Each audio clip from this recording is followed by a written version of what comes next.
नमस्कार, one India Hindi में आपका स्वागत है। कोरोना संकट के बीच वैक्सीन का इंतजार कर रहे देशों के लिए अच्छी खबर आई है। खबर यह है कि विश्व स्वास्थ्य संगठन ने कोरोना वायरस की वैक्सीन वितरण की योजना का ऐलान कर दिया है। कई देशों को समय पर वैक्सीन देने के लिए WHO ने कोवैक्स को लॉन्च किया है। कोवैक्स के जरिए ही वैक्सीन का वितरण किया जाएगा। अब तक दुनिया के 150 देश कोवैक्स गठबंधन से जुड़ चुके हैं। हालांकि WHO अन्य धनवान देशों से भी कोवैक्स में शामिल होने की अपील कर रहा है। वैक्सीन की खोज, उत्पादन और वितरण के उद्देश्य से कोवैक्स गठबंधन तैयार किया गया है।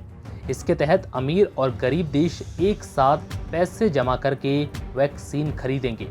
इसका उद्देश्य ये भी है कि वैक्सीन की जमाखोरी ना हो और इसमें शामिल सभी देशों के हाई रिस्क कैटेगरी के लोगों को पहले वैक्सीन मिल जाए।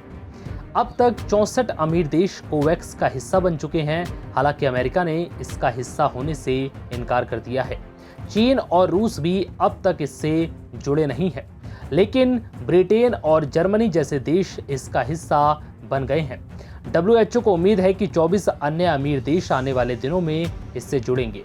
वहीं WHO के कोवैक्स एडवांस मार्केट कमिटमेंट के जरिए सहयोग पाने वाले देशों में भारत भी शामिल है। जैसे ही एक सुरक्षित और प्रभावी कोरोना वैक्सीन मिल जाएगी, कोवैक्स के जरिए वैक्सीन तमाम देशों को मिलने लगेगी।